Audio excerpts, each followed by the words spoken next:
एका तासाला 1 मिनिट कुठला तरी एक छानसा स्वमान घेणं किंवा एखादा थॉट रिपीट करणं, त्याची फिलिंग स्वतःमध्ये आणणं, अनुभूती करणं. आणि तुम्ही संध्याकाळच्या योगापर्यंत आपण पोहोचलेलो होतो. मेडिटेशन संध्याकाळी 6:30 ते 7:30 करायचंय.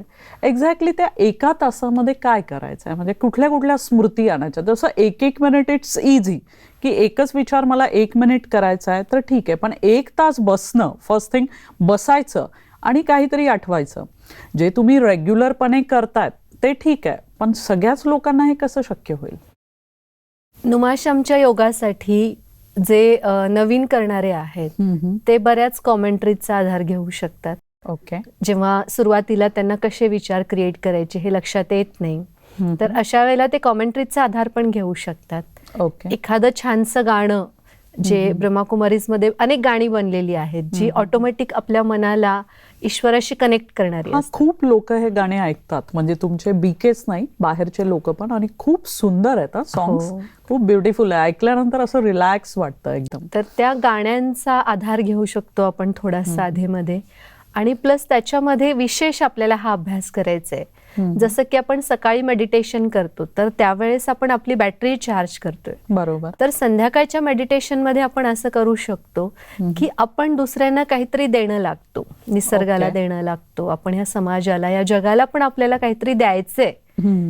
कारण इनडायरेक्टली आपण काही ना काहीतरी घेतोय यांच्या सगळ्यांकडनं. हो, आणि आपण दिलं की ते परत आपल्याला मिळणारच आहे. ओके. ही पण कर्म फिलॉसॉफी आपल्याला माहितीच आहे. जेवढं देऊ तेवढं आपल्या परत झोळीत मिळणार आहे, पडणार आहे. तर त्यामुळे आपण संध्याकाळी जेवढे या प्रकृतीप्रती, या जगातल्या प्रत्येक आत्म्याप्रती जितके पॉझिटिव्ह विचार करू, त्यांना जेवढे आपण धन्यवाद देऊ, ओके, जेवढे पॉझिटिव्ह व्हायब्रेशन्स आपण त्यांना देऊ, तर असा अभ्यास आपण करू शकतो की मी एक पवित्र आत्मा, परमपवित्र परमात्म्याकडून ते प्युअर व्हायब्रेशन्स घेऊन मी सगळ्या जगामध्ये ते व्हायब्रेट करत आहे. प्रत्येक आत्म्याला ते प्युअर व्हायब्रेशन्स मिळत आहेत. ओके. या संपूर्ण प्रकृतीच्या 5 तत्वांनाही ते प्युअर व्हायब्रेशन्स मिळत आहेत. याच्या पाठीमागे पण एक सायन्स आहे. जसं की ही प्रकृती आहे, ही प्रकृती आपल्या व्हायब्रेशन्सच्या आधारावरच कार्य करत असते. ओके. याच्यावर बऱ्याच जणांनी रिसर्च केलेला आहे. जसं एक जॅपनीज सायंटिस्ट आहेत, डॉक्टर मसारू इमोटो, त्यांनी पाण्यावर प्रयोग केलेला आहे की आपण विचार करतो त्या विचारांचे प्रकंपन पाण्याच्या संरचनेमध्ये कसं परिवर्तन करून आणतात. बरं. आता आपण जेव्हा पॉझिटिव्ह विचार करतो तर त्याच्यामध्ये खूप पॉझिटिव्ह इफेक्ट दिसतात, ज्याला क्रिस्टलाइज करून जर मायक्रोस्कोपमध्ये चेक केलं तर दिसतं की खूप छान ब्राईट व्हाईट सिमेट्रिकल असे स्पार्कलिंग क्रिस्टल्स तयार झालेले असतात. ओके. आता आपल्या शरीरामध्ये पण पाणी आहे तर त्याचा इफेक्ट शरीरावर पण होतोच, परंतु बाहेर प्रकृतीमध्ये पण जे पाणी आहे तर त्या पाण्याप्रती पण आपण हे पॉझिटिव्ह व्हायब्रेशन्स देऊ शकतो. ओके. असंच एक भारतीय शास्त्रज्ञ होते, डॉक्टर जगदीश चंद्र. त्यांनी सुद्धा झाडांवर प्रयोग केले होते. एकाच झाडाच्या बीजांपासून त्यांनी 2 रोपं तयार केली आणि आपल्या घराच्या अंगणामध्ये ती 2ही रोपं लावली. ते रोज त्या 2 रोपांकडे जायचे आणि एका रोपाला खूप प्रेम द्यायचे, कुरवळायचे, खूप छान बोलायचे त्याच्याशी, खूप पॉझिटिव्ह व्हायब्रेशन्स त्याला द्यायचे. आणि दुसऱ्या रोपाला ते खूप तिरस्काराने बघायचे, त्याच्याशी खूप नफरत करायचे, त्याला खूप अनाप-शनाप बोलायचे, ते वाईट बोलायचे त्याच्याशी. तर काही दिवसांनी त्यांनी बघितलं की जे पहिलं झाड होतं त्याला खूप सुंदर फुलं लागली, इतकं टवटवीत ते झाड होतं आणि सेम पाणी, सेम खत, सेम सूर्यप्रकाश एकाच वेळेला लावलेलं, एकाच मातीमध्ये लावलेलं आणि एकाच झाडाच्या बीजांपासून ते तयार झालेलं होतं.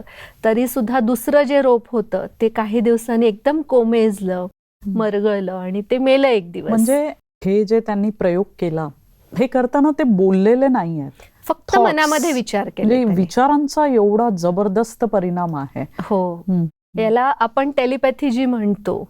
तर पूर्वी भारतामध्ये खूप प्रचलित होतं, आपण शास्त्रांमध्ये ऐकतो टेलिपॅथी बद्दल.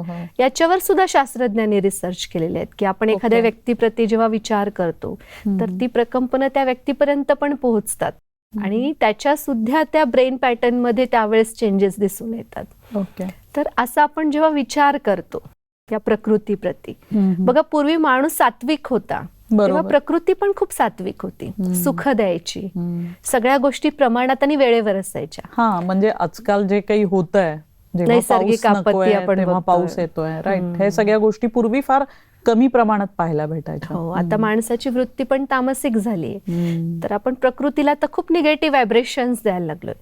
म्हणजे भौतिकदृष्ट्या तर प्रकृतीची हानी करायलाच लागलेलो आहे, परंतु व्हायब्रेशन सुद्धा आपल्याकडून आता प्रकृतीला खूप निगेटिव्ह चाललेले आहेत. ओके. आणि त्यामुळे प्रकृतीचंही संतुलन बिघडलेलं आहे. तर पुन्हा आपण मेडिटेशन मध्ये संध्याकाळच्या जर प्रकृतीलाही खूप पॉझिटिव्ह व्हायब्रेशन्स दिले तर ही प्रकृती पुन्हा आपल्याला सहयोगी बनेल. ओके. म्हणजे निसर्गाला आपण जे देतो निसर्ग आपल्याला तेच परत देणार आहे ना. म्हणजे संध्याकाळी बसल्यानंतर एकतर स्वतःला व्हायब्रेशन देणं, स्वतःमध्ये गुणांची धारणा करणं आणि त्याचबरोबर पंचतत्व जे आहे संपूर्ण त्या तत्वांनाही आपण व्हायब्रेशन देऊ शकतो. हो, आणि तिन्ही सांजेला जसं आपण प्रार्थना करतो की सर्वांचं कल्याण होऊ दे, तसं आपण मेडिटेशन मध्ये सुद्धा संध्याकाळी सगळ्या आत्म्यांना समोर इमर्ज करून आपल्या डोळ्यासमोर आपण त्यांना सुद्धा खूप पॉझिटिव्ह प्युअर व्हायब्रेशन्स परमात्म्याचे देऊ शकतो की या सगळ्यांना सुद्धा खूप शांती मिळू दे, खूप शक्तिशाली सगळे बनू देत, खूप सुखी बनू देत. म्हणजे जेवढे पॉझिटिव्ह व्हायब्रेशन्स आपण सगळ्यांना देऊ तर आपल्यालाही रिटर्न मध्ये तसेच व्हायब्रेशन सगळ्यांकडून मिळत राहणार आहेत.